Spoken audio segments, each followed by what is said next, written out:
Good after morning, my Lipshins. The fated day has arrived where we're going to be doing the 35,000 Rand build, and I've actually kept it slightly under budget this time. And it's going to give you a little bit of flexibility.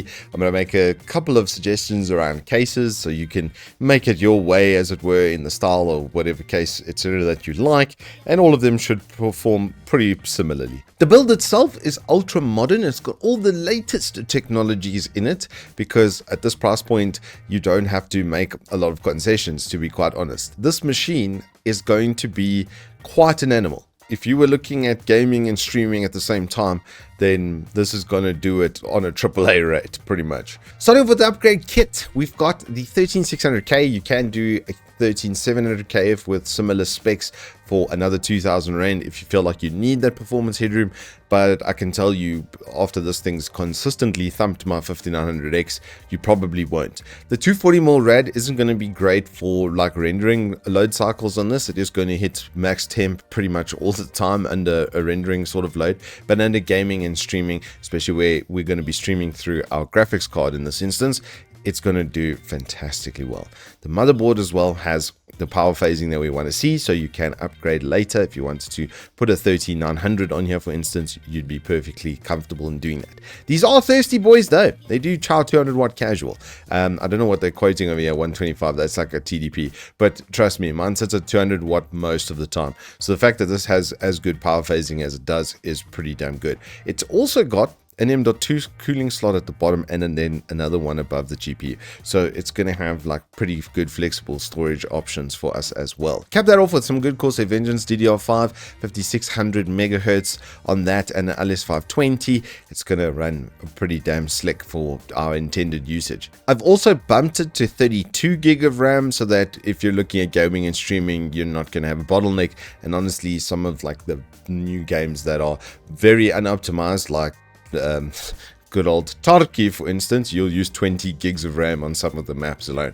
Then for the GPU, we have the RTX 4070 12 gig. These right now on a price versus performance are extremely strong here in South Africa. I know in general in a lot of markets and stuff, the pricing didn't come through as perhaps aggressively as it should have, but these palettes, while very unassuming and very basic and straightforward, are going to cut the mustard. The 4070 is not hard to keep cool.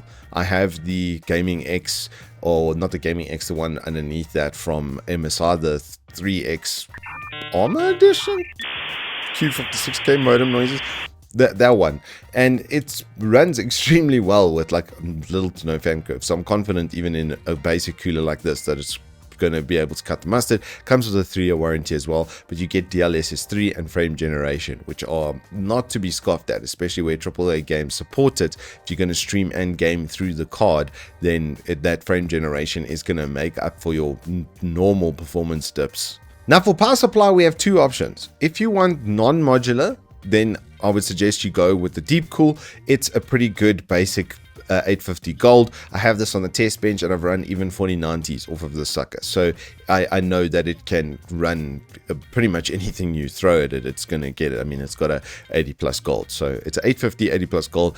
It's going to give you some headroom for upgrading later, and like I said, your CPU in this case is a little bit of a thirsty boy. It's going to chow 200 watt. You've got to consider between 50 and 70 for your motherboard, and then probably about 180 is what you're going to see TDP off of the GPU. So that's going to be about half of what this supplies, so it is nicely overkill, as it were. But if you want full modular, then I would suggest you get the V850. I've got a V1000. I swear by these. They're just really nicely finished. I mean, look at that brushed aluminium plate, and they have really nice power switches on the back. And then you have a fully modular setup, which will just neaten up your build somewhat. For storage, we're going back to Adata XPG. These 2 TB NVMe's are just kind of crazy. I've tested literally this exact unit on the channel, so if you want to check it out, I'll do a pop-up for you over here. But price versus performance on these is undeniably sick. There are drives that are more premium, that are faster, but price versus performance here, it's hard to ignore. And by faster, I mean maybe 10 or 15%. So nothing to sort of write home about in a difference where the price is nearly double. If you want to pay that for 10 or 15%, hey, that is the better performing drive, but you can't tell me it's better price versus performance. Now for the cases, we have a couple of options over here.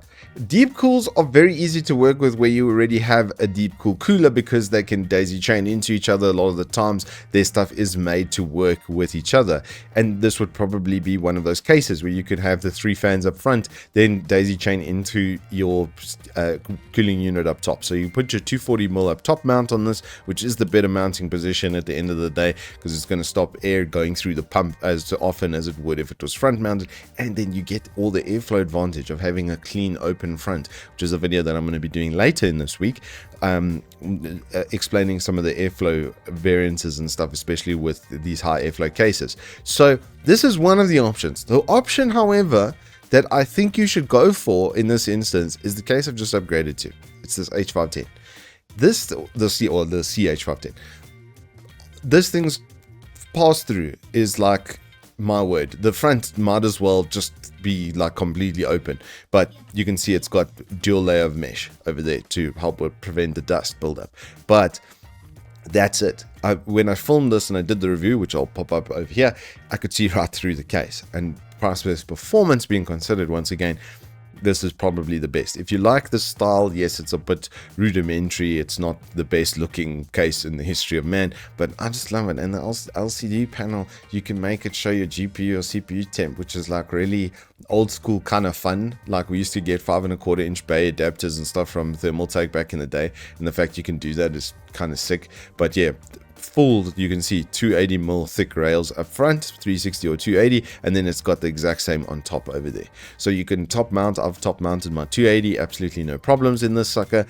I would highly suggest this. It's a very, very nice case to build in. Comes with a GPU sag bracket as well. Now the glaring issue with this case is it doesn't have intake fans. So to that end, you're going to want to cop a pack of FK120s. That is going to push your case price just over 2,000 Rand, but then you have 3 of these in and then the 1 exhaust out. The exhaust fan isn't the greatest EU, but the 2 that are going to be on your radiator are pretty damn good. So that's going to help wick a lot of that heat out. And then you're going to have, because you've got 3 120s up front, you're going to have one path directly into the front of that radiator as well. So it'll have like a little path up top like that, and then the rest will go out the back of the system. So it should, I mean, I've basically got this exact setup right now, so I know the performance is good. But there are some other options, mostly fractals, pretty much right now. You can do the design pop air as well, if it like a more budget-friendly version like the CK560 to get that more in line with the pricing over there. However, I do like the Fractal North design. I know a lot of people are going to like it, especially the white with the beech wood like that. It looks absolutely fantastic, and they've put 2 of their 140s up front, so it's not going to be as good as the 3 120s in airflow. Just on a side note, the fractals, however, should be a little bit quieter. It is seemingly a decibel advantage from their fans at the moment. You can also look at the Meshify 2. This is probably one of the best cases around, and it's got 3 120s up front as well. So this is going to be very comparable to that setup with the Deep Cool, but 2,700 Rand. It does have RGB though, so yeah, you're going to pay about $600 more than you would with the Deep Cool.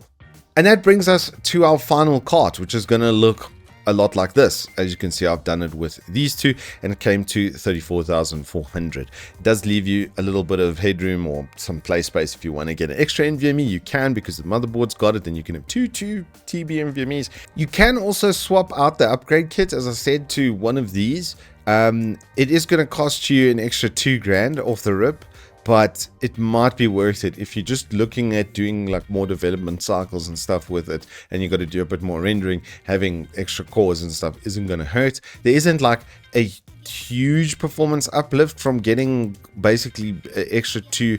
It's got 2 more P cores. I think it's 8 and 8 compared to 6 and 8. So there are 2 more performance cores. So that's 2 cores and 4 threads extra on this sucker compared. They've shared very similar TDPs and stuff. So the 240mm radiator performance is going to be pretty much the same across the 2. You are going to see really high temps in general with the Intels, but they do perform and they do seem to last. I tested an Intel NUC Extreme kit that went around for a while, and as far as I know, it's still running, and that thing was hitting 99 degrees, and that was nearly 2.5 years ago. So it's not a problem anymore for the silicon to be at such a high temp under rendering, especially if you're going to be doing it like out of Adobe and stuff. You're probably going to use your GPU to render, if anything. So it might be worth it just to get a little bit of extra oomph for when you're gaming and streaming.